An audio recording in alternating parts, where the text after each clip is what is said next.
kita akan lanjutkan ya malam ini materi ya, mungkin tetap ya kita dan khususnya saya dalam acara GPS ini, Gairah Pulang Surga ini, ya atas tuntunan Tuhan bisa mulai puzzle-puzzle tentang materi kebenaran ya Alkitab itu. Saya menemukan ada satu benang merah ya, satu flow, satu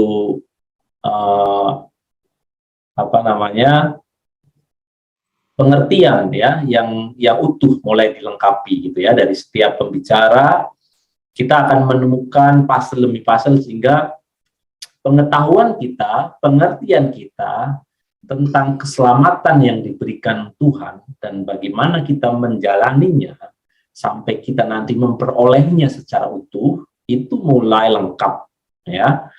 Nah, malam hari ini saya akan mulai sesi baru, yaitu mengenai jalan keselamatan ya.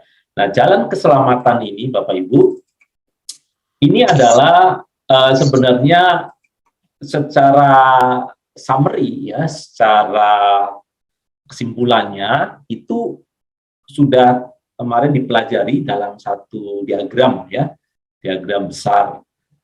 Nah, kemarin sudah mulai dijelaskan secara garis besar. Nah, kita akan mulai mendalaminya bagian demi bagian ya, mulai detail ya. Jadi cara pembelajarannya yang menurut saya cukup membantu, kita kemarin diberikan garis besarnya dulu ya, big picture-nya dulu, supaya dapat gambaran nih ya, supaya nggak tersesat sih, supaya tahu ini materi nanti kalaupun diberikan secara detail ini masuk di bagian mana ya. Nah, jalan keselamatan ini buat saya dalam pemahaman saya itu adalah kelanjutan dari materi dasar keselamatan yang pernah kita bahas ya beberapa bulan yang lalu. Nah, karena itu ya, supaya nyambung, supaya Bapak Ibu ya memperoleh transisi ya, tahu sambungannya di mana, saya akan sedikit singgung dulu ya tentang dasar keselamatan ya Bapak Ibu. Sebentar ya. Nah, dalam materi dasar keselamatan ya, ini memang suatu pondasi yang harus kita punya ya, supaya kita sebagai syarat sebenarnya bagi saya, sebagai syarat untuk bisa mengerti tema keselamatan secara utuh. Jadi Bapak Ibu harus diakui bahwa tema sentral ya dalam kekristenan maupun dalam agama-agama lain itu sebenarnya kan tentang keselamatan manusia. Benar nggak Bapak Ibu? Ya, tema sentral itu apa yang dicari, dibicarakan oleh agama ya, termasuk juga kekristenan, itu pasti bicara bagaimana manusia ya bisa selamat, bisa mencapai ya kehidupan setelah kematian ya. Jadi kita bicara bahwa ada kehidupan setelah kematian dan bagaimana manusia bisa sampai ke situ, itu adalah topik keselamatan ya, yang masing-masing agama dan kepercayaan itu punya teori, punya pengertiannya sendiri. Nah, dalam kekristenan ya,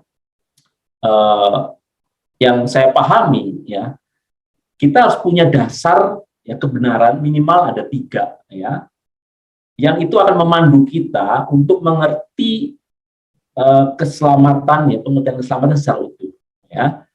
Apa yang pertama ya, sebenarnya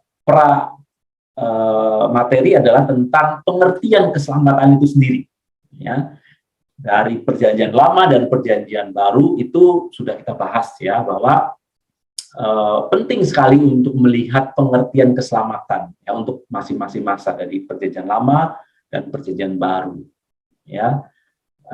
Jadi keselamatan ya yang dipahami oleh perjanjian lama dan keselamatan ditawarkan oleh Tuhan Yesus ya, yang diwartakan oleh Tuhan Yesus itu berbeda ya, fokusnya, tujuannya ya. Kita mulai belajar bahwa bicara keselamatan yang diajarkan oleh Tuhan Yesus bukan sekedar bicara bahwa kita ya tidak masuk neraka, ya masuk surga dan tidak masuk neraka. Jadi bukan soal tidak masuk neraka saja dan masuk surga saja, ya, tapi ada yang lebih hakiki dari situ, ya. Apa yang hakiki? Yaitu kebenaran mengenai manusia sebagai objek keselamatan. Jadi manusia disebut selamat, ya, itu harus berangkat dari pengertian dan hakikat dari manusia itu sendiri, ya, untuk apa manusia diciptakan. Jadi harus berangkat dari tujuan penciptaan manusia. Kalau tujuan penciptaan manusia itu A, maka yang disebut selamat adalah harus mencapai titik A, poin A. Ya. Kalau bergeser sedikit ke B atau C, itu tidak bisa disebut selamat. Nah, kita kemarin sudah belajar bahwa maksud manusia diciptakan adalah supaya dia bisa menjadi segambar serupa, ya, punya relasi, ya, yang ideal dengan Allah Bapaknya, dengan Allahnya, dan bisa menjadi rekan sekerja, ya, sehingga manusia diciptakan dengan unsur-unsur, ya, dengan komponen-komponen yang Allah juga punya pikiran, perasaan, dan kehendak bebas. Nah, jadi kalau kita bicara keselamatan, harus sampai di titik ini bahwa manusia harus berakhir atau harus mencapai tujuan penciptaan. Nah, ini yang pertama. Yang kedua, kebenaran kedua adalah mengenai tatanan Allah sebagai hukum keselamatan. Ya, jadi ada hukum keselamatan, yaitu adalah tatanan Allah sendiri. Nah, tatanan Allah ini bicara beberapa aspek, yaitu bicara kasih dan keadilan Allah, dan juga bicara tentang kedaulatan Allah dan kedaulatan manusia atau kehendak bebas manusia. Jadi kalau kita berbicara keselamatan, ya, tidak tidak punya pengertian yang sama tentang tatanan Allah, pasti pengertian keselamatan kita akan berbeda, ya. Kalau kita belum ada kesepakatan tentang tatanan Allah ini, tentang bagaimana hukum kasih dan keadilannya bersatu, dan bagaimana bertemunya kedaulatan Allah dan kedaulatan manusia, ya, kedaulatan Allah dan kehendak bebas manusia, bagaimana itu akan bertemu, bersatu padu dalam satu integrasi, dalam satu kesatuan, ya kita nggak akan bisa bicara. Ya, sebelum itu kita sama persepsinya, kita nggak akan sulit untuk bisa bicara keselamatan dalam frame yang sama. Oke? Nah, jadi penting sekali untuk mengetahui tatanan Allah ini, karena Allah yang kita sembah, Allah yang punya tatanan, ya, bukan Allah yang semau-maunya sendiri, ya. Dia berubah, kadang dia berperilaku A, kadang berperilaku B, atau dia sifatnya A, kemudian sifat B, suka-suka dia, tidak, ya. Kita percaya pada Allah yang konsisten, yang punya integritas. Secara esensi sifat itu sama dari dulu, sekarang, dan selamanya, tapi mungkin tindakan-tindakan konkret dalam relasinya dengan manusia mungkin bisa berbeda, ya. Tindakan Allah di dalam perjanjian lama itu akan bisa berbeda dalam tindakan-tindakan Allah dalam perjanjian baru. Tapi secara hakiki, secara esensi, sifat natur Allah itu pasti sama, ya. Allah adalah kasih, Allah adil, Allah benar, Allah kudus, ya. Allah punya prinsip, punya tujuan yang sudah ditetapkan, Allah konsisten, punya integritas. Nah, itu yang kita pahami, ya. Nah, jadi kalau kita mau membandingkan, ya, iman kita dengan kepercayaan lain, ya, berdebat tentang agama yang benar, ya, maksudnya tentang keselamatan, tapi kita belum match, belum paham, belum punya pemahaman yang sama tentang tatanan Allah, ya, akan ada debat kusir, ya. Jadi ini buat saya ada referensi yang patut dipertimbangkan oleh Bapak Ibu, ya, kalau berbicara dengan orang lain, ya, baik di dalam gereja sendiri, ya, karena kan banyak aliran, banyak gereja yang punya konsep keselamatan berbeda. Sebelum lebih jauh discuss tentang keselamatan, kita samakan dulu nih persepsi mengenai tatanan Allah, ya, sebagai hukum keselamatan. Kemudian juga yang keempat adalah ya kebenaran mengenai surga sebagai tujuan keselamatan. Jadi kita harus punya pandangan sama, tujuan akhir dari keselamatan itu punya gambaran seperti apa, ya, bagaimana kehidupan surga sebagai akhir dari ya keselamatan itu sendiri. Nah, kita sudah bicara bahwa surga kalau dipahami sebagai kehidupan roh saja, ya, akan punya konsekuensi yang berbeda kalau surga itu juga dipahami seperti di Taman Eden, ya, kehidupan yang ada alam fisiknya, ya, itu benar-benar konsekuensi terhadap pengertian keselamatan kita akan berbeda. Nah, kemarin kita sudah cukup cukup detail, ya, cukup membahas ini. Ya, saya harap Bapak Ibu punya pemahaman yang kuat di sini, ya. Karena ini dasar, ya, sebelum kita bicara keselamatan lebih jauh, ini dasar yang Bapak Ibu mesti perlu pahami. Nah, kalau masih ada yang mau ditanyakan atau bingung tentang poin-poin dari materi dasar keselamatan, bisa lihat dari YouTube sebelumnya, ya. Oke, nah kita lanjut, ya. Nah, dari dasar keselamatan itu kita akan berangkat perjalanan menemukan keselamatan yang sejati, ya. Maka materi besar, ya, tema besar kali ini saya sebut jalan keselamatan. Ya, itu adalah sebenarnya kita coba mengupas lebih detail lagi dari diagram, ya. Sebenarnya kemarin yang sudah dibahas itu secara umum dan juga sudah masuk di bagian masa kini, ya, present. Nanti kita lihat kesinambungannya. Jadi saya lihat Bapak Ibu, ya, materi kita di GPS ini mulai punya diagram, ya, punya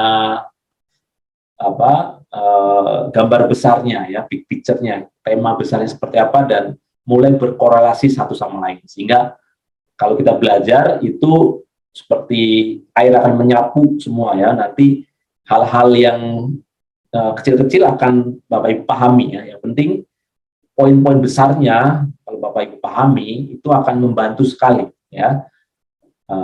Dan kalaupun kita berdiskusi, ya, dengan orang lain, ya, kita bisa menempatkan diri secara tepat, ya, tidak terjebak dalam debat kusir.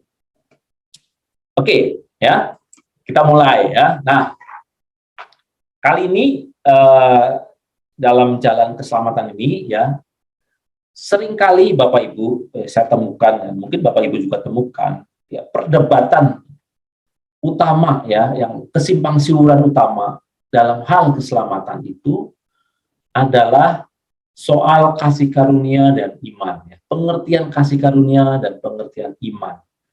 Ini sampai sekarang saya menemukan, ya, bahkan pemuka-pemuka agama Kristen pun, ya, saling berdebat soal ini, saling berbeda, gitu, ya. Nah, mungkin Bapak Ibu belajar juga dari pengajar-pengajar lain, gitu, ya, bagaimana pengertian mereka tentang kasih karunia Allah, tentang anugerah keselamatan Allah, bagaimana tentang iman, gitu, ya. Dan Bapak Ibu juga lihat pasti, ya, mungkin ada perbedaan-perbedaan. Nah, kali ini saya mengajak Bapak Ibu untuk coba, ya, menemukan sendiri, ya, pengertian tentang kasih karunia dan iman itu dalam hubungannya dengan keselamatan. Keselamatan itu gimana sih? Karena kasih karunia, atau karena iman, atau karena apa? Kita mesti ngapain, gitu, ya. Oke, sebelum lebih jauh kita coba baca dulu, ya. Mungkin ada yang membantu saya bacakan di Efesus 2 ayat 8 sampai 9, ya. Silakan, ini ayat emas, ya, ayat yang menjadi topik juga perdebatan. Silakan, ada yang mau bacakan? Ya, silakan. Sebab karena kasih karunia kamu diselamatkan oleh iman, itu bukan hasil usahamu tetapi pemberian Allah. Itu bukan hasil pekerjaanmu, jangan ada orang yang memegahkan diri. Oke, ya. Nah, di sini eh, ada pengertian bahwa kamu diselamatkan ya karena kasih karunia, ya. Itu bukan hasil usahamu tapi pemberian Allah. Itu bukan hasil pekerjaanmu, jangan ada orang yang memegahkan diri. Dan umumnya ya kita temukan bahwa yang disebut kasih karunia, keselamatan itu kasih karunia karena bukan hasil usaha kita. Yang memberi pengertian orang itu bahwa kita memang sudah diterima gitu ya, sudah menerima kasih karunia keselamatan itu, sehingga apapun yang kita kerjakan itu tidak mempengaruhi, ya, sama sekali tidak mempengaruhi. Ya pasti kalau sudah diberi, ya itu akan tetap dan akan terus sampai pada akhirnya. Karena juga apa namanya, selalu mengaitkan dengan Yohanes 3:16 ya. Yohanes 3:16 bisa dibacakan. Karena begitu besar kasih Allah akan dunia ini, sehingga Ia telah mengaruniakan anaknya yang tunggal, supaya setiap orang yang percaya kepadanya tidak binasa, melainkan beroleh hidup yang kekal. Nah, di Yohanes 3:16 ini, Bapak Ibu, ya, apa namanya, mungkin sebelum saya memberikan pendapat saya, ada teman-teman nggak ini ya, coba mengulang gitu ya. Kalau berdasarkan dua ayat ini, ya, keselamatan itu sebagai kasih karunia Allah itu maksudnya seperti apa? Ya, bukan hasil usaha kita, tapi pemberian Allah itu apa yang dimaksud dengan ini? Apakah itu suatu yang kita terima sekali dan akan seterusnya, gitu ya? Atau seperti apa? Nah, mungkin ada yang mau bisa memberikan pendapat? Ada? Saya, Panes gimana? menurut pemahaman saya, di sini kasih karunia yang dimaksud adalah ketika kita belum percaya kepada Tuhan Yesus, kita dikaruniakan iman oleh Allah. Itu bukan hasil usaha kita, yaitu Allah sendiri yang mengaruniakan kepada kita lewat, yaitu dalam Yohanes 6 ayat 65 di situ dikatakan kalau tidak ada seorang pun yang datang kepada Yesus kalau Bapa tidak mengaruniakan kepadanya. Nah, jadi di situ proses dari ketika kita belum percaya sampai kepada kita percaya dan mengaku dengan mulut, percaya di dalam hati, di situ bukan usaha kita, tetapi Allah yang menyelamatkan kita dari kuasa kegelapan, memberikan kita karunia iman dan percaya. Di situ kita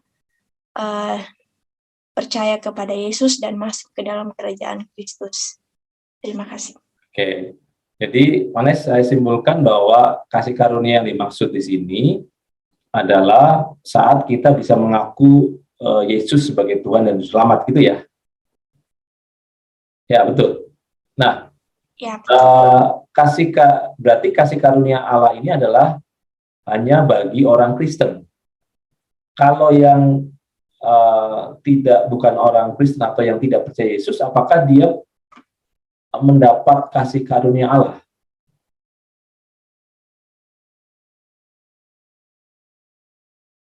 Adakah kasih karunia Allah itu juga diberikan Allah ya buat manusia yang tidak punya kesempatan dia untuk mengaku Yesus sebagai Tuhan, ya kan? Karena kan tidak semua orang punya kesempatan itu dari sisi geografis, dari sisi waktu, gitu ya, seperti di Perjanjian Lama. Nah, apakah dia juga mendapat anugerah keselamatan atau kasih karunia? Panes?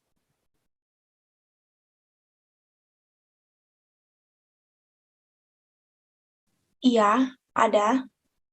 Karena dari diagram itu di situ dikatakan orang yang tidak mempunyai kesempatan atau yang tidak mempunyai kesempatan untuk percaya, mereka yang melakukan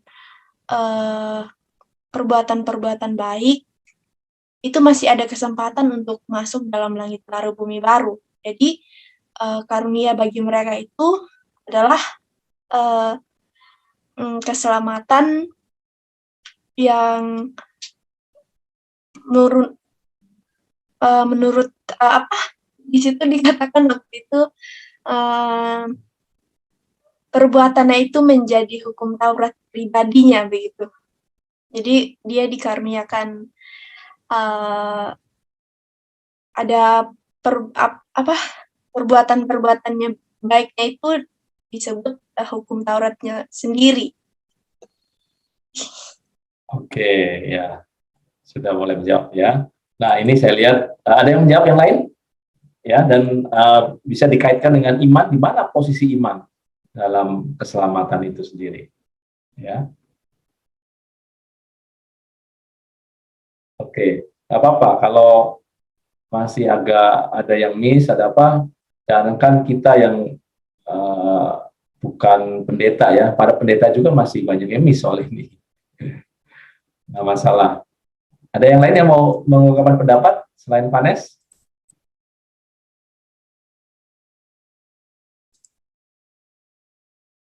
Yuli Langga?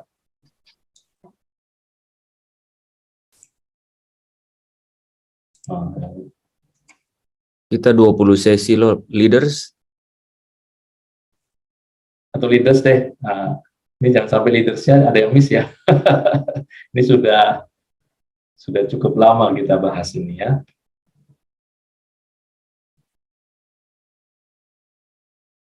Pak Tadus duluan atau saya, Pak Tadus?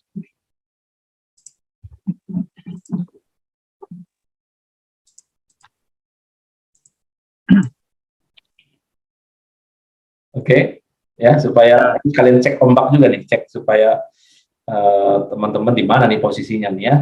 Ya, di Efesus 2:8 itu kan sangat jelas dikatakan bahwa sebab karena kasih karunia kamu diselamatkan oleh iman. Ya, terus dijelaskan lagi bukan hasil usahamu, memang bukan hasil usaha kita. Artinya bahwa Yesuslah memang, tetapi pemberian Allah, ya, tetapi pemberian Allah. Nah, itu bukan hasil pekerjaanmu, jangan ada orang yang memegahkan diri. Nah, artinya di dalam Yohanes 6 ayat tadi udah disebut Vanes juga ya, Yohanes 6 ayat 65, bahwa tidak ada seorang pun datang kepadaku kalau Bapa tidak mengaruniakannya kepadanya, ya, mengaruniakannya kepada, kalau Bapa tidak mengaruniakannya kepadanya. Artinya bahwa pertama bahwa Yohanes 3 ayat 16 itu, bahwa karena begitu besar kasih Allah akan dunia ini sehingga ia telah mengaruniakan anaknya yang tunggal, ya, setiap orang yang percaya kepadanya tidak binasa. Nah, untuk percaya itu yang percaya dimaksud di Yohanes 3:16 itulah yang disebut iman di Efesus 2 ayat 8 sampai 9. Yang dimaksudkan kamu diselamatkan oleh iman. Nah, iman yang dimaksud itu adalah yang di Yohanes 3:16 bahwa siapa yang percaya kepadanya. Nah, tetapi percaya kepadanya itu di Yohanes 6 ayat 65, kalau bukan Bapa mengaruniakan iman kepadanya, orang itu tidak menjadi percaya. Karena memang beberapa bukti kan, ada beberapa bukti bahwa ya disampaikan juga firman, tapi memang tidak terima gitu. Jadi Yohanes 6 ayat 65 itu bahwa kalau bukan Bapa yang mengaruniakan, ya orang itu tidak memiliki iman. Jadi karunia iman artinya, tetapi iman itu adalah respon, ya. Respon juga kepada Allah. Iman itu adalah satu respon kepada Allah. Iman itu aktif. Gitu. Oke. Nah, kalau jawaban ini ya nanti dalam debat itu punya titik lemah. Apa titik lemahnya? Bahwa kalau disebut iman itu adalah karunia, artinya pemberian Allah, bagaimana itu disebut respon? Ya. Kalau itu diberikan Allah supaya kita percaya padanya, berarti manusia itu dikondisikan untuk meresponi ya, tanpa dia bisa melakukan sesuatu gitu. Betul nggak? Ya. Ya, yang aktif di belakang itu memang agak sedikit ini ya. Maksudnya nanti dibawa ke dalam perbuatan ya. Itu artinya jauh ke belakang sana itu ya. Bahwa iman tanpa perbuatan nanti. Harusnya ya, iman itu punya progresivitas. Artinya iya, nanti ke belakang, jauh ke belakang tuh iman tanpa perbuatan seperti Yakobus itu dikatakan mati gitu ya. Ya, ya. Nah, nanti kita lihat memang ada di 1 Korintus 12 itu ada yang disebut karunia iman gitu ya. Dan banyak aliran gereja fatalitis dalam melihat ini bahwa kalau iman itu suatu anugerah berarti tidak ada yang kita perlu lakukan gitu ya. Bahwa kita pasti akan punya iman sampai pada akhirnya. Nah, ini yang harus nanti teman-teman kita pelajari ya. Apa yang disebut iman itu gitu ya. Apa yang disebut karunia iman? Kalau iman semata-mata adalah karunia, nah itu bukanlah suatu respon dari manusia, itu bukanlah tanggung jawab manusia karena Allah yang mengaruniakannya. Benar nggak? Kalau secara argumentatifnya. Nah, ini yang kita mau kupas nih. Jadi nanti ya teman-teman akan lihat ya secara utuh ya hubungan kasih karunia dan iman ya dalam konteks keselamatan itu seperti apa ya. Oke, ada yang lain mungkin Pak Tadus sama Bu Esther nanti ya, siap-siap ya Pak Tadus dulu ya, karena ini penting nih supaya kita bisa melihat mana masih bingungnya di mana, yang itu nanti kita bahas ya. Karena kemarin kan kita sudah ngomong big picture ya. Kalau ngomong big picture tuh detail-detailnya nggak ketahuan ya. Tapi nanti kalau dibawa nanti Bapak Ibu berargumentasi, berdebat itu ya, itu kalau nggak ngerti detail pasti akan bingung lagi gitu. Nah ini karena saya ya terus terang saya mengamati debat-debat itu ya. Jadi apa yang saya kemukakan itu adalah mengisi ya, jadi nggak ada celah, argumentasi kita akan kuat nanti ya. Silakan Pak Tadus. Iya, kalau dari diagram yang kita pelajari bahwa yang pertama ketika manusia itu sudah gagal dalam rancangan Allah semula karena sifat atau karakter daripada Allah itu adalah kasih, dan Allah tidak ingin manusia ini binasa, manusia yang dikasihinya ini binasa, sehingga Allah memberi jalan keluar dengan memberikan Yesus mati di kayu salib. Nah, ketika orang merespon tentang pemberian Allah, tentang pengorbanan Yesus, nah itulah kasih karunia daripada Allah. Orang respon ya, orang merespon akan apa yang Allah anugerahkan dalam Yesus Kristus. Nah, itu yang merupakan kasih karunia. Jadi di mana kita percaya kepada pengorbanan Kristus, percaya kepada keselamatan yang Tuhan beri. Nah, itu yang disebut kasih karunia, atau Allah menganugerahkan iman kepada kita ketika kita mulai mengaku dan percaya dengan mulut kita bahwa Yesus adalah Tuhan yang dapat menyelamatkan. Sehingga sejak saat itu kita dipindahkan ke dalam kerajaan kasih karunia. Kasih karunia kita diselamatkan. Jadi ketika kita bebas dari dari kerajaan kegelapan ini, tidak bisa kita usaha sendiri.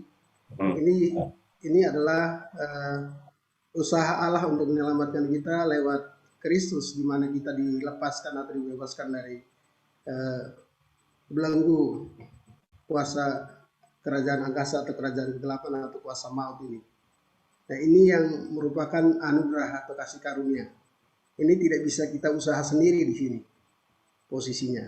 Kalau disebut kasih karunia anugerah. Nah, bagi saya di titik ini yang merupakan campur tangan Allah sempurna untuk kita melepaskan kita dari kerajaan kegelapan, dari kuasa maut ini, dipindahkan ke dalam kerajaan Kristus. Itu bagi saya Pak Anton di situ. Oke. Lalu titik berikut baru disambung lagi. Terima kasih. Oke, makasih Pak Tadus. Ya, mungkin mirip dengan Panes tadi ya. Kasih karunia itu saat kita dipindahkan, menerima Yesus, bisa menerima Yesus itu satu kasih karunia, dan dipindahkan ke kerajaan, dari kerajaan kegelapan ke kerajaan Kristus, itu adalah kasih karunia. Gitu ya. Nah, itu sama pertanyaan saya juga, kalau orang yang tidak punya kesempatan menerima Yesus, apakah dia juga sebenarnya mendapat kasih karunia itu? Gitu ya. Nah, ini terkait dengan untuk siapa Yesus mati di kayu salib. Gitu. Wah, Bu Esther, kalau tutup kamera, Bu Esther. Kumaha, Bu Esther.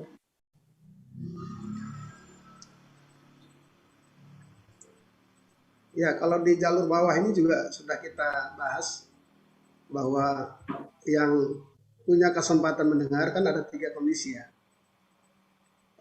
Punya kesempatan mendengar lalu dia menolak, terus dia mendengar dan tidak menolak juga dan tidak menerima, dan kondisi yang ketiga adalah dia tidak mendengar sama sekali. Nah, Ya. itu berarti hukum hati mereka itu sebagai hukum Taurat bagi mereka untuk mereka dibawa ke tahta putih, begitu. Nah, ketika sampai di sini kalau nama mereka terdaftar dalam buku kehidupan, maka akan lanjut ke langit baru bumi baru. Sehingga yang jalur bawah ini juga punya 3 kondisi yang sudah kita pelajari sama-sama. Yang tadi saya sampaikan bahwa punya kesempatan mendengar, lalu dia tidak menerima, tidak menolak, punya kesempatan mendengar dan menolak, dan tidak punya kesempatan mendengar sama sekali.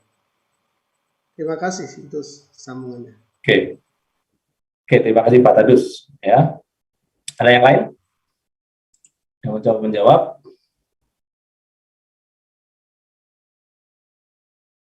Oke. Kalau nggak ada, saya teruskan ya. Oke. Nah,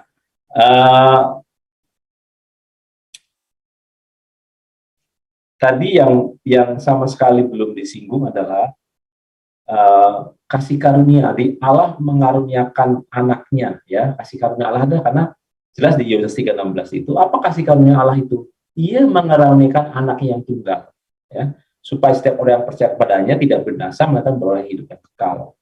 Nah, ini memang menggiring orang bahwa kita terima Yesus memang benar-benar kasih karunia, dan kasih karunia itu hanya buat orang Kristen saja, ya.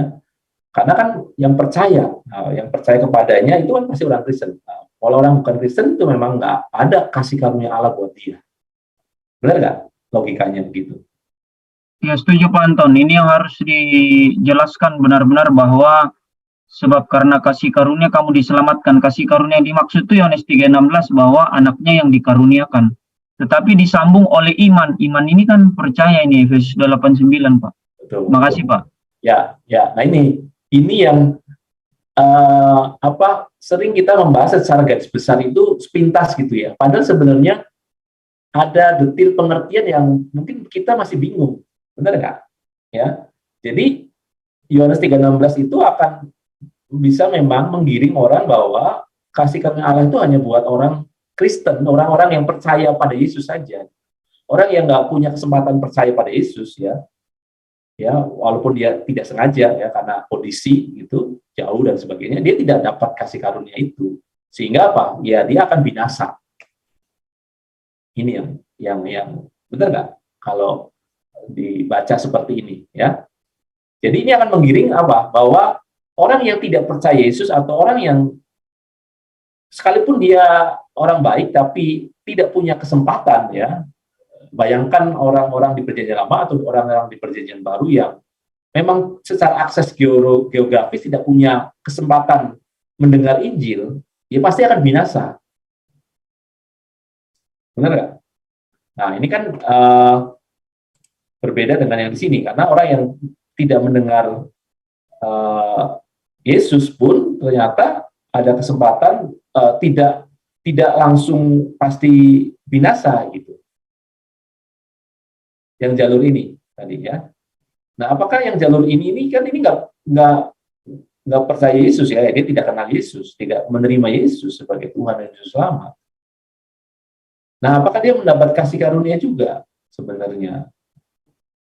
Ya, mendapat Pak, memang harus di itu Roma 2 ayat 14 ayat 16, Roma pasal 2 ayat 14 sampai 16.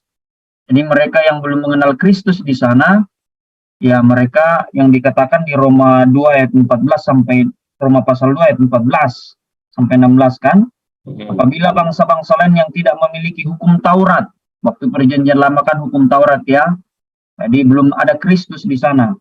Apabila bangsa-bangsa lain yang tidak memiliki hukum Taurat oleh dorongan diri sendiri melakukan apa yang dituntut hukum Taurat, maka walaupun mereka tidak memiliki hukum Taurat, mereka menjadi hukum Taurat bagi diri mereka sendiri.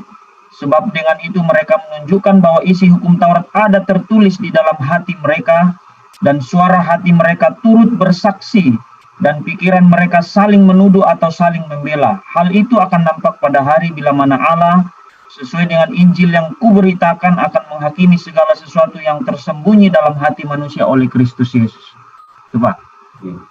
Ya, itu ayat yang mendasari bahwa orang yang tidak mengenal Injil pun tidak otomatis binasa, betul kan Pak Lepri ya? Betul Pak. Yang akan dihakimi ya dengan apa yang perbuatannya. Nah, kan pertanyaannya, orang-orang ini tidak terima Yesus gitu. Apakah dia di mana fungsi kasih karunia itu? Apakah dia menerima kasih karunia Allah juga enggak? Karena kalau berdasarkan ini ya, Yohanes 3:16 itu bisa kayak bertentangan, karena kalau dibaca secara ayatiah ini ya, ini kasih karunia itu adalah orang hanya pada orang yang percaya pada anaknya. Gitu. Ya, karena kasih karunia itu bukan hasil usahamu ya. Dikaruniakan anak Yesus dihadirkan di dunia itu memang bukan usaha kita. Ya. Jadi yang percaya pada Yesus sajalah yang akan hidup kekal. Kalau nggak percaya, nggak akan. Nah, ini sebenarnya seperti bertentangan. Nah, ini kan nggak percaya Yesus. Benar nggak? Yang Roma 2 itu kan nggak percaya Yesus. Harusnya di sini dong. Kalau nggak percaya Yesus kan binasa gitu. Berdasarkan Yohanes 3:16. Beda perjanjian. Oke. Ya, nah ini yang mau kita luruskan ya, kita perjelas ya. Jadi supaya tuntas gitu. Pengertian kasih karunia itu apa sih? Pengertian iman itu apa sih sebenarnya? Ya, karena iman itu apa? Respon. Tadi Pak Levi bilang itu respon kita aktif gitu.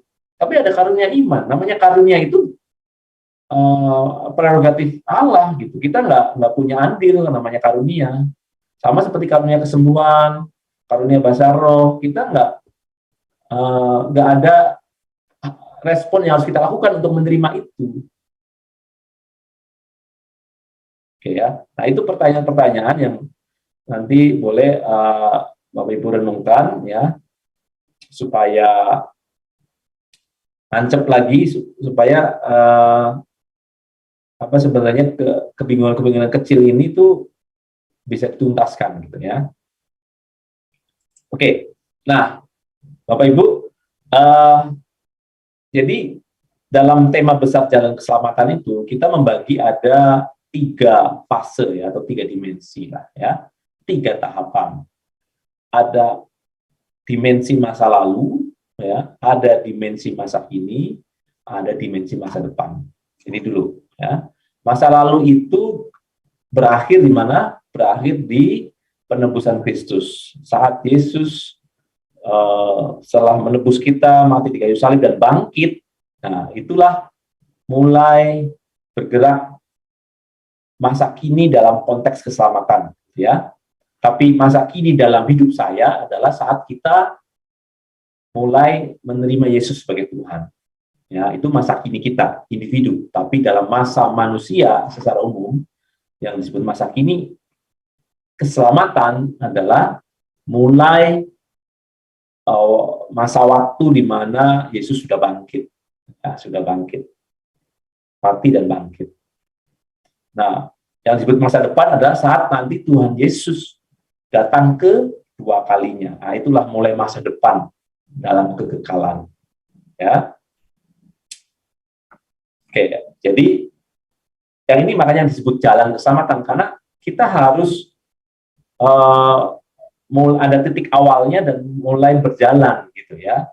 Ada mulai berjalan dari harus melihat masa lalu, apa yang sebenarnya sudah terjadi di masa lalu, dan apa yang seharusnya kita lakukan, kerjakan di masa kini, dan apa yang nanti kita akan dapatkan di masa depan.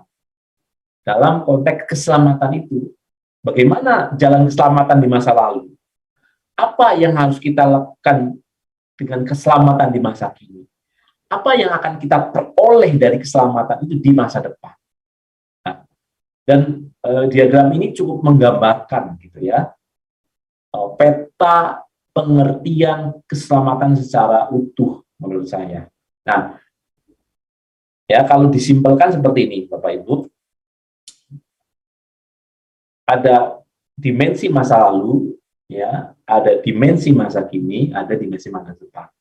Nah, topik masa lalu itu adalah memang bicara anugerah keselamatan, kasih karunia keselamatan. Ya, ini adalah di mana ya fokusnya adalah Allah benar-benar sedang memberikan kasih karunia-Nya. Tindakan Allah dalam memberikan anugerah atau memberikan kasih karunia-Nya. Ya, maka disebut anugerah keselamatan, kasih karunia keselamatan. Masa kini bicara tentang mengerjakan keselamatan, ya, mengerjakan keselamatan. Masa depan bicara hasil akhir dari atau tujuan akhir dari keselamatan. Apa yang akan kita peroleh di masa depan, ya, dalam kerajaan surga tentunya. Nah, di anugerah keselamatan di masa lalu ini, ya, ada beberapa topik, ya, ada tentang umat pilihan, ada tentang dosa dan kerajaan maut, ada tentang kasih karunia Allah itu sendiri, ada tentang korban penebusan dosa. Ini topik-topik yang harus kita mengerti gitu ya, karena ini ada di area di wilayah masa lalu, artinya sudah terjadi gitu ya, sudah terjadi.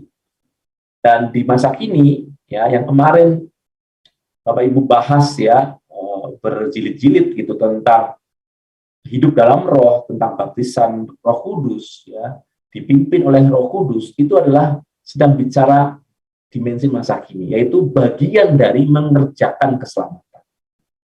Ya, nah, memang topik terbesar, materi terbanyak itu memang di masa kini, karena ini yang real kita alami sekarang, ya, bahwa tema besarnya adalah itu soal mengerjakan keselamatan.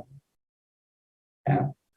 Nah, kalau kita sudah paham masa lalu, di dimensi masa lalu dan dimensi masa kini, kita akan makin punya keyakinan yang bulat gitu ya, punya pemahaman yang bulat tentang apa yang akan kita peroleh nanti di masa depan. Ya, di dalam skenario ini ya, kita tahu pasti lah, kalau tiga dimensi ini kita paham secara utuh, mestinya kita punya dasar yang kokoh gitu tentang keselamatan kita. Ya, walaupun Bapak Ibu kalau bicara soal keselamatan itu bukan hanya aspek kognitif, aspek pengetahuan, ya, pengertian, ya, kognitif logik kita, tapi juga sebenarnya artinya gini, kalaupun kita udah paham ini ya, teorinya nih paham, ayat-ayatnya kita paham gitu ya, itu impact pada gerak hati kita itu juga satu case sendiri ya. Tidak otomatis kalau Bapak Ibu atau saya ya, terutama saya contohin saya mengerti nih, saya kan menyiapkan materi ini, saya mengerti lah ya, fase-fasenya apa, pengertiannya apa, teorinya apa ya gitu ya, teologisnya apa gitu ya. Tapi itu sebenarnya tidak otomatis langsung berarti saya sudah mantap nih, kuat, enggak Bapak Ibu. Ya. Itu perjalanan sendiri, perjalanan gerak hati. Ya.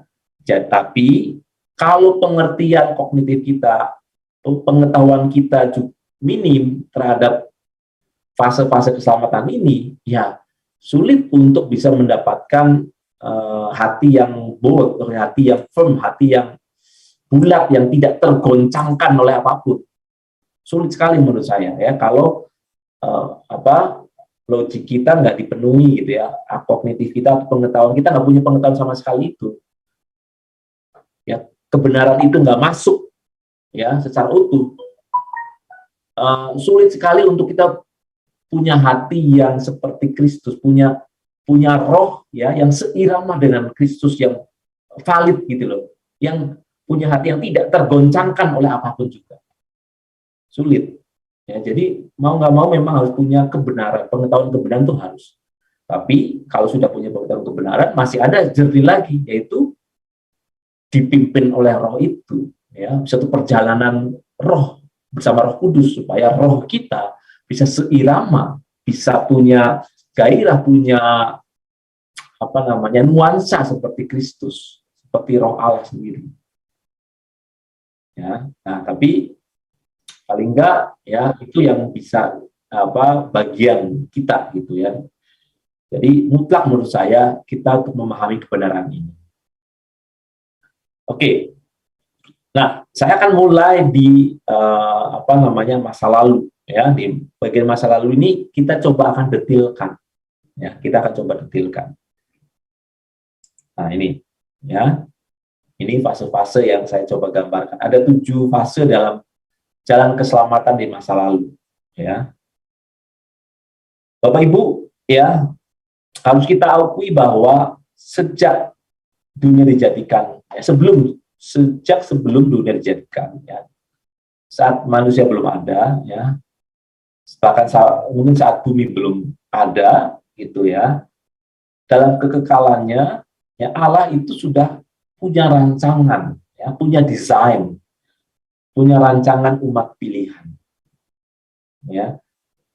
Dalam imajinasi, dalam bayangannya itu Allah ya sudah merancang satu umat pilihan yang dia akan mengenakan kemuliaannya, kemuliaan Allahnya, yang bisa menjadi partner, menjadi rekan sekerjanya, menjadi sahabatnya ya, untuk bisa berinteraksi secara sempurna.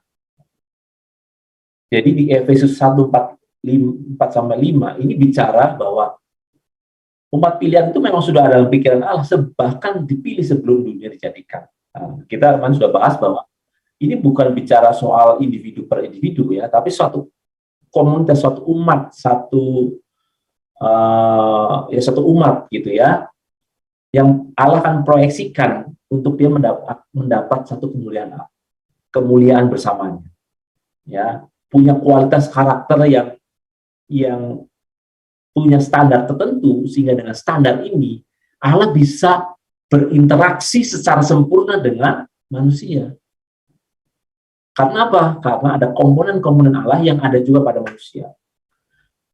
Manusia menjadi mulia karena ada kehendak bebasnya sendiri, bukan disetting, dituning ya, diatur oleh Tuhan ya. Bapak Ibu, kita punya Allah ya, yang menghendaki manusia itu menjadi mulia karena kehendak bebasnya, karena pilihannya sendiri gitu. Ya. Bukan karena di setting seperti robot ya, untuk manusia meresponi kemuliaan yang Allah berikan itu. Nah, ini dalam rancangan Allah dipilih sebelum dunia dijadikan.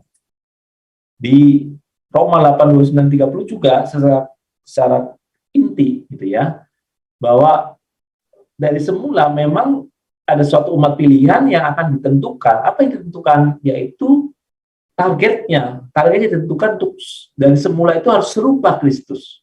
Jadi ini rancangan Allah dari semula, bahwa suatu umat yang nanti Allah sebagai partner dalam kekekalan itu harus serupa dengan Kristus. Harus ya. Dan umat ini memang dipilih ya menjadi imamat yang raja, ini bangsa yang kudus milik Allah, bangsa yang kudus. Ya, jadi kekudusan itu satu hal yang jadi rancangan Allah sejak semula, dan itu harus terlaksana ya. Tidak mungkin ya Allah di kemudian hari ya, ini yang disebut integritas Allah ya.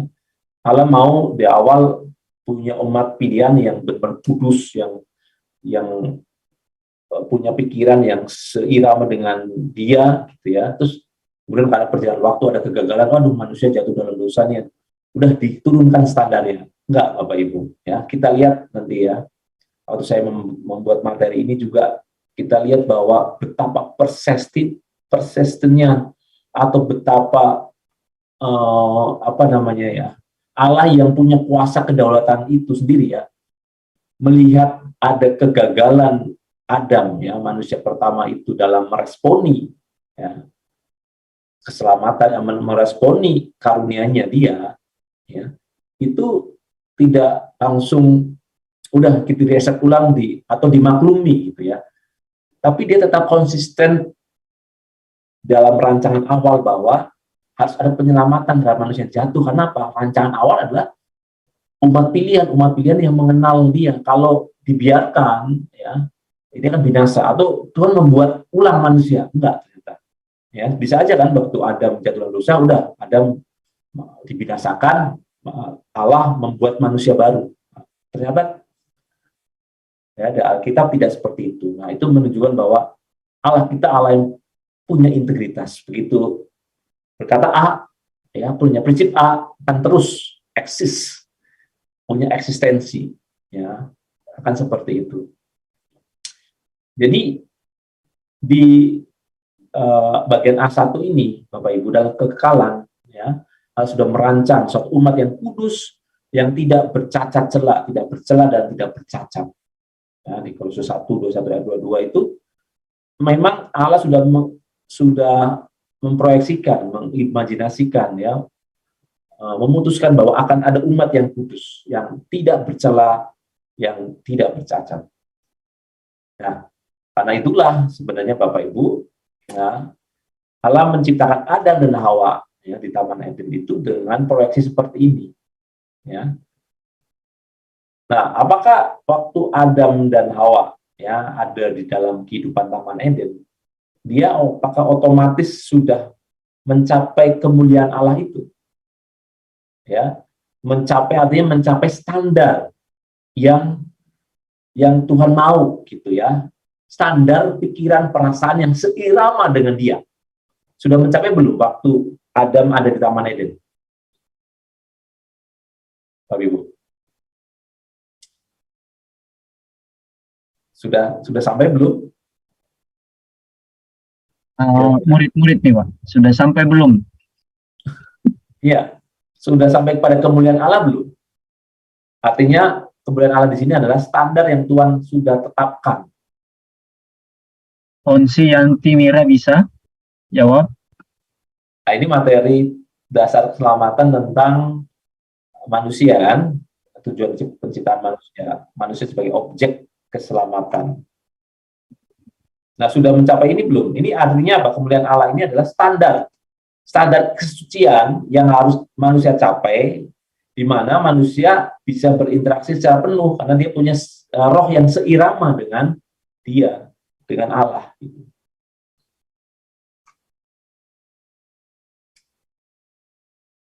Ada yang bisa jawab? Iya, kalau dikatakan sampai standarnya Allah belum, karena dia jatuh dalam dosa, Pak. Ya, oke. Kita lihat di sini kan, makanya saya gambarkan naik tangga gitu ya. Jadi ternyata di kehidupan Adam dan Hawa Taman Eden itu sebenarnya memang itu suatu perjalanan gitu. Ya, Adam itu juga mengalami proses. Jadi enggak waktu diciptakan itu Adam itu langsung bisa mencapai standar kesucian Allah. Dia juga proses. Jadi ada pendidikan saat itu. Ada pembelajaran dari Adam ya. Dan kita lihat bahwa Adam digambarkan berkomunikasi langsung dengan Allah sendiri ya. Nah, kita tahu itu adalah sebenarnya firman Allah yang Yesus sebenarnya ya, yang langsung mengajar Adam dan Hawa di Taman Eden. Ya. Tapi Allah juga ternyata ya perjalanan Adam dan Hawa itu tidak mulus-mulus begitu ya. Tuhan tidak membebaskan adanya hambatan, godaan ya, challenge satu usaha yang mencoba menghambat itu tidak dihalau oleh Tuhan ya, karena kita tahu bahwa ternyata di situ disebutkan ular melingkar ya kan di taman itu di satu pohon, artinya ya ini pasti figuratif ya, ular itu menggambarkan iblis ya, yang Tuhan izinkan untuk menggoda manusia. Nah, jadi nggak mulus nih. Adam seperti mau naik tangga, ada yang mau mencoba menjatuhkan supaya Adam nggak sampai nih di puncak tangga. Ya, nah ini sebenarnya ada penjelasan lebih jauh kenapa ada iblis ya bisa masuk ya. Nanti ada topik memang dari mana asal iblis dan sebagainya. Tapi ini kita nggak bahas di sini. Tapi Bapak Ibu ya, perjalanan Adam untuk mencapai kemuliaan Allah atau mencapai standar kesucian Allah ya, itu punya tantangan gitu ya dari si iblis. Ada jadi nggak mulus, jadi naik tangga mestinya, tapi ada yang mencoba ya, oknum yang mencoba menjatuhkan dia ya. Nah, ini yang apa tergambar di sini. Jadi manusia di Taman Eden itu memang ya diciptakan segambar serupa di Kejadian 1, 2, dan 27. Jadi punya pikiran, perasaan, kehendak ya. Karena apa? Manusia memiliki roh yang berasal dari Allah ya, di Kejadian 2 dan 7. Tapi roh yang dari Allah ini ya artinya punya unsur kesadaran, ini tidak langsung sempurna. Ya, sempurna artinya mencapai standar kesucian Allah itu. Tapi Adam ya harus mencapai kesempurnaannya itu dengan responnya dia ya, kehendak bebasnya yang Tuhan berikan. Maka Adam diberi tugas ya, mengusahakan dan memelihara Taman Eden ya, lewat satu kegiatan fisik jasmani gitu ya, mengelola taman ya. Sebenarnya Adam sedang berproses untuk dia tahap demi tahap ya, pertumbuhan karakternya, pertumbuhan rohaninya, mencapai standar Allah. Ya. Inilah bisnis utama Adam di Taman Eden. Ya. Jadi, ya inilah disebut bekerja kan, ya bisnis bekerja ya. Di Taman Eden awal itu, jadi bekerja itu adalah sebenarnya sangat korelasi kuat dengan usaha manusia mencapai kesempurnaannya. Ya, ini kita pernah bahas bahwa bekerja ya, yang sebenarnya esensinya adalah itu ibadah kita ya. Setiap hari Adam di Taman Eden itu beribadah, artinya berbisnis, bekerja, memelihara taman secara fisik, sekaligus juga menaikkan, mengasah karakternya untuk dipimpin oleh Tuhan. Dia belajar dari pohon kehidupan, pengertian kebenaran, dia step by step. Tapi sayangnya Bapak Ibu, usaha Adam ini untuk naik tangga menuju kemuliaan Allah itu dia harus kalah gitu ya, harus jatuh ya, manusia jatuh dalam dosa. Nah, jadi, ini juga ya, kenapa Allah menempatkan adanya pengetahuan yang baik dan jahat ya, dan dilarang itu ya, itu benar-benar dari sejak awal ya, manusia memang dituntut untuk memilih sendiri ya, ikut Tuhan itu memang atas pilihan kehendak bebasnya sendiri. Nah, akibat manusia jatuh dalam dosa inilah ya Bapak Ibu ya, semua orang telah berbuat dosa ya, di Roma 3:23 itu semua orang telah berbuat dosa dan telah kehilangan kemuliaan Allah. Nah, kehilangan ini kita pernah bahas hustereo, artinya kekurangan. Jadi kalau tadi dibayangkan begitu naik tangga, belum sampai puncak, udah keburu jatuh dulu, ya. Kekurangan dia belum mencapai standar kesucian Allah, jatuh dulu, ya. Karena Bapak Ibu, kalau menurut pendapat saya, kalau Adam saat itu, ya, waktu perjalanan naik tangganya ini dia sudah mencapai standar kesucian Allah, ya, dia tidak mungkin bisa digoda lagi, ya. Nah, inilah juga nanti nyinggung sedikit ya, ada pertanyaan yang pernah saya dengar, kalau nanti kita di surga gitu punya kehidupan kekal ya, punya aktivitas fisik juga, apakah mungkin manusia memberontak lagi kepada Allah? Nah, itu pertanyaan kan?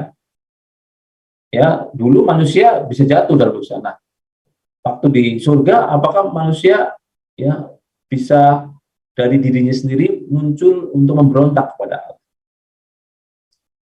Nah, jawabannya adalah pasti tidak, ya, karena orang yang masuk dalam kerajaan Allah itu tidak mungkin punya potensi untuk jatuh, ya, memberontak lagi kepada Allah. Makanya ada seleksi. Jadi yang masuk ke sana memang sudah tidak punya potensi untuk memberontak kepada Allah. Ya. Jadi kalau waktu di Taman Eden Adam dan Hawa ini bisa mencapai, ya, satu posisi tertentu sehingga dia tidak mungkin bisa memberontak, maka Adam dan keturunannya, ya, semua itu akan menjadi umat pilihan secara utuh, gitu ya. Adam dan keturunannya akan menjadi umat pilihan Allah semua, ya, karena Adam pasti akan melahirkan keturunan yang akan ikut, ya, hasil dari pencapaian kekudusan ke karakter Allah yang ada dalam dirinya.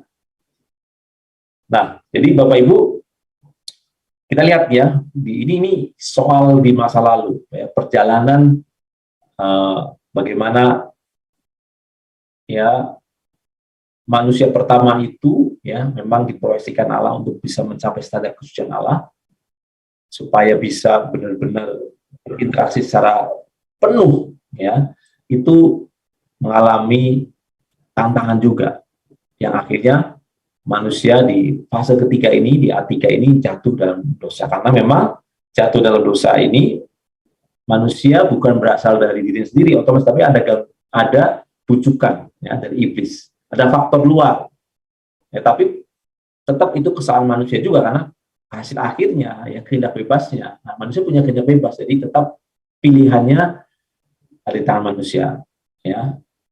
Di Kejadian 3 kita lihat iblis berhasil membujuk, ya, manusia untuk melanggar perintah Tuhan, ya. Nah, menurut hemat saya ini adalah bukan kejadian sesaat, gitu ya.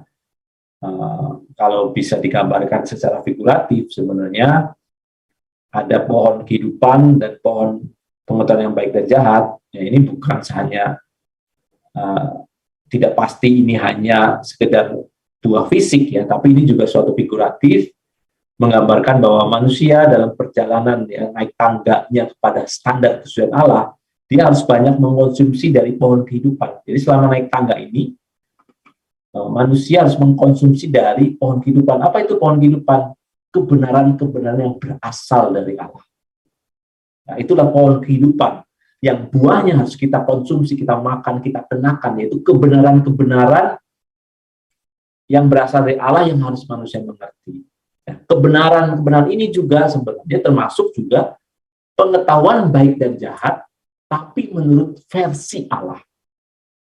Dari satu sisi ada pohon pengetahuan yang baik dan jahat, memang ini tahu baik dan jahat, tapi bukan versinya Allah, ya, karena ternyata ada oknum lain, ya, oknum lain yang punya versi kebenarannya sendiri, yaitu iblis, ya. Jadi ini sebenarnya penggambaran Bapak Ibu bahwa manusia dalam perjalanan tangganya, ya, menuju standar kesucian Allah itu dihadapkan dua pilihan, apakah mau ikut kebenaran, pengajaran kebenaran dari Allah atau pengajaran kebenaran dari iblis, yang dua-duanya pasti akan mengajarkan tentang baik, ya, baik dan jahat. Bahkan kalau dalam pohon kehidupan yang diajarkan Tuhan, ya, kebenaran dari Allah bukan cuma baik dan jahat saja, tapi ada kebenaran yang sempurna, ya, lebih dari baik dan jahat, yang jahat dan baik, tapi ada yang sempurna.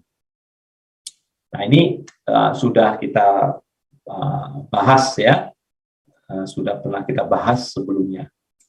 Nah, di fase keempat, Bapak Ibu, apa konsekuensi jatuhnya manusia ke dalam dosa ini? Nah, ternyata fatal, ya, bahwa manusia masuk dalam kerajaan maut, ya. Seperti disebutkan di Roma 5 ayat 12 bahwa maut telah menjalar ke semua orang, ya, artinya keturunan Adam itu sudah menghadapi hukuman mati, ya, maut.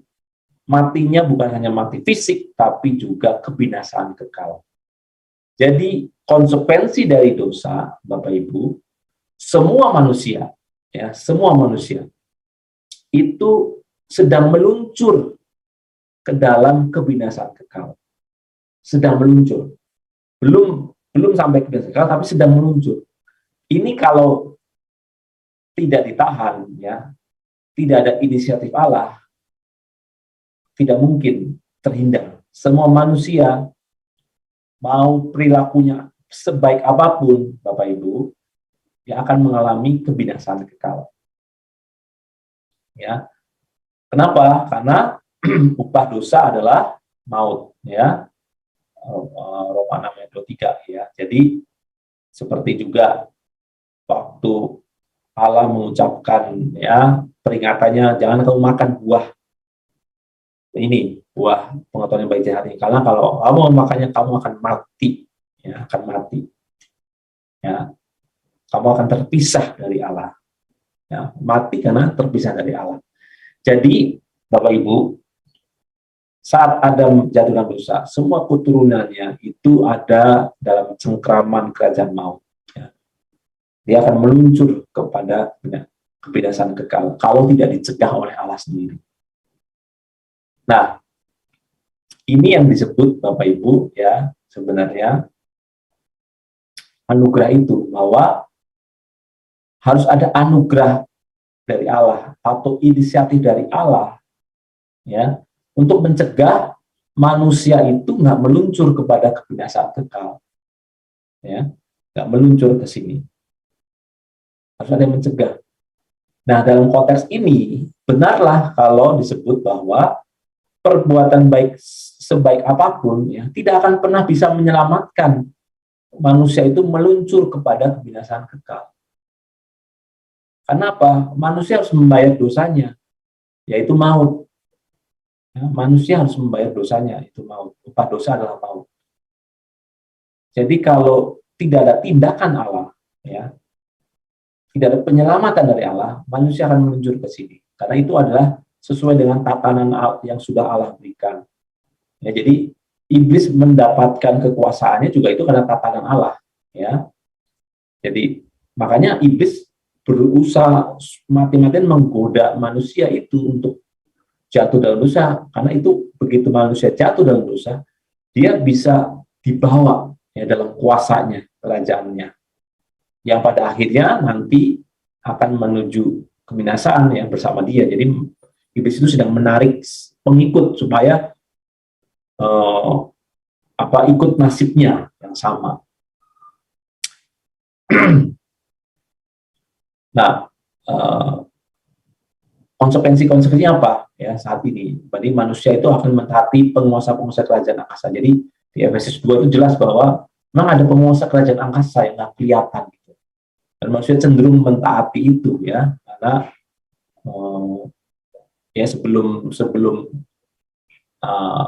ada usaha penyelamatan dari Allah, nah, manusia mungkin kenal Allah tapi tidak memuliakannya karena pikir yang sia-sia dan hati yang bodoh, ya, di Roma 1 ayat 21 itu. Jadi manusia kenal, ya, di perjanjian lama itu kenal, tapi mostly tidak memuliakan Allah, ya. Jadi manusia berada dalam tubuh maut, ya, di Roma 7:24. Artinya dia hidup, ya, tapi sedang diproyeksikan untuk menuju kebinasaan kekal. Nah, sampai sini Bapak Ibu paham nggak? Ya, di masa lalu itu ada kondisi, ya, di mana nasib manusia itu di ujung tanduk, gitu, ya. Nah, lalu apa yang Allah lakukan? Ya, apa yang Allah lakukan? Nah, Allah tidak tinggal diam. Allah mulai melakukan karya keselamatannya, ya, mulai ada persiapan penyelamatannya. Jadi kalau Bapak Ibu bisa rangkumkan, ya, di perjanjian lama itu sebenarnya intisarinya bicara tindakan penyelamatan Allah, persiapan penyelamatan Allah yang final, gitu, ya. Kita tahu bahwa penyelaman Allah itu dalam Kristus Yesus, tapi menyiapkan Yesus untuk lahir di dunia ini. Ternyata Tuhan itu juga, Allah kita itu mulai proses, jadi nggak seketika, gitu. Kenapa nggak langsung aja waktu zamannya Nuh Yesus datang, gitu, ya, menyelamatkan? Kenapa harus nunggu, ya, sampai masa tertentu, ya? Ini pasti berkaitan dengan proses. Jadi kita lihat bahwa Allah kita tuh penuh integritas. Dia sudah menetapkan aturan main ya, dari kekekalan aturan, dia taati, dia ikut ya aturan itu yang dia buat sendiri. Jadi dia benar-benar Allah yang berintegritas ya.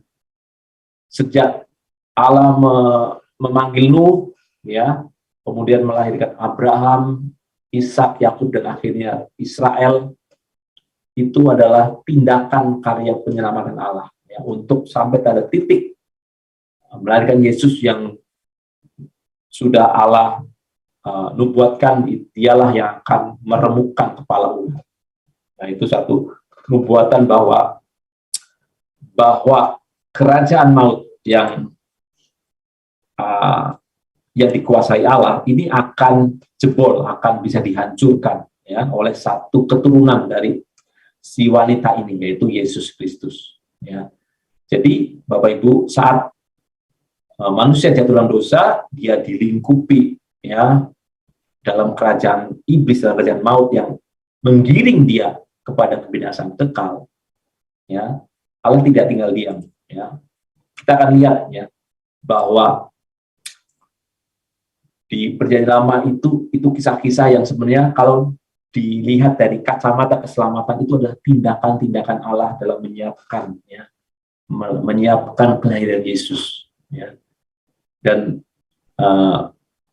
juga bisa kita pelajari bagaimana kita harus meresponi keselamatan itu. Karena apa Bapak Ibu? Ada keselamatan kecil ya yang kita bisa belajar bagaimana kita meresponi ya. Saat zaman Nuh itu adalah bagaimana Allah menyelamatkan manusia dari banjir ya. Itu adalah soal kisah keselamatan juga ya dalam lingkup terbatas. Itu juga kita sudah pernah bahas ya.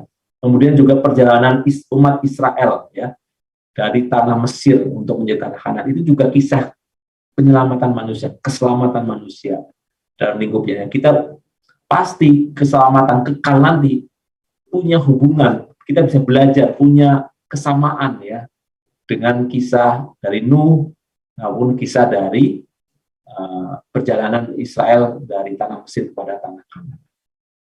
Nah, nanti mungkin besok akan saya lanjutkan lagi ya Bapak Ibu.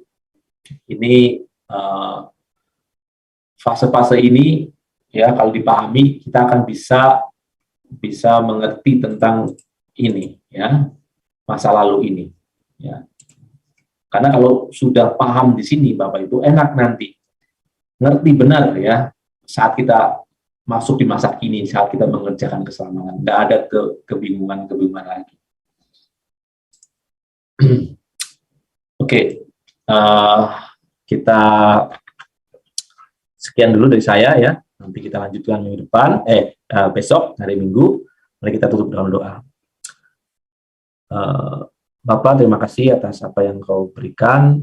Kami serahkan materi ini dalam tangan penyertaan-Mu. Bersyukur Tuhan, biar kami yang setelah sesi ini, kalau ada pertanyaan bisa dijawab, dan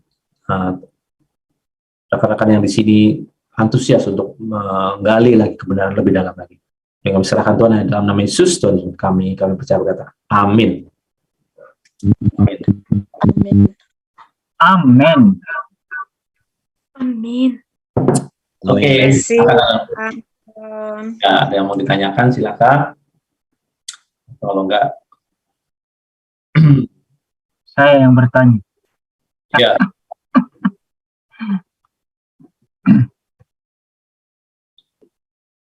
Kalau nggak bertanya, saya yang bertanya, begitu Pak. Oh, ya. Siapa? Silakan, Vanes.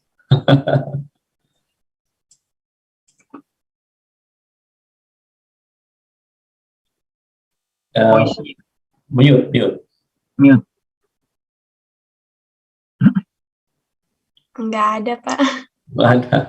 Ada tadi yang menarik tuh Pak, teman-teman semuanya, menarik tadi yang Pak Anton sendiri kasih pertanyaan bahwa apakah manusia waktu di Taman Eden sudah sesuai dengan sudah sampai pada standar yang Allah kehendaki.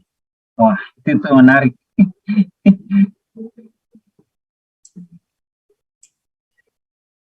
Recording stopped.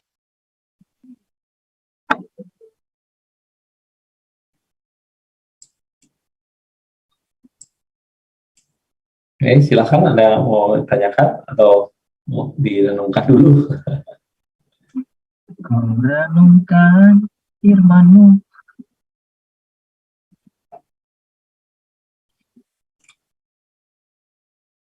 Oke, teman-teman bisa paham ya. Jadi kita mulai menggali diagram itu lebih detail ya. Lihat ya, di masa lalu itu saya gambarkan step-stepnya supaya lebih paham gitu. Ya, jadi yang grafik tadi Bapak itu kan grafik masa lalu saja tadi itu. Ya, Belum masuk yang sekarang. belum. Kita tuntaskan dulu. Pertanyaan kasih karunia dan iman itu harus selesai dulu soal masa lalu ini. Gitu. Iya. Makanya memang harus, ya, bahwa peta yang tadi itu baru peta masa lalu. Peta masa lalu aja berapa tahap. Ya. Sebenarnya ini sudah pernah kita bahas ya ulang-ulang ya. Cuma nggak detail seperti ini mungkin ya. Supaya teman-teman punya peta besar gitu. Yang terjadi di masa lalu seperti apa sih sebenarnya. Nanti akan kejawab tuh anugerah keselamatan atau kasih karunia itu gimana poinnya gitu. Apakah kasih karunia itu hanya buat orang yang percaya Yesus saja, yang menerima Yesus saja, atau sebenarnya buat semua manusia juga gitu. Yang tidak punya kesempatan pun tidak punya kesempatan terima Yesus sebenarnya juga mendapat kasih karunia Allah itu.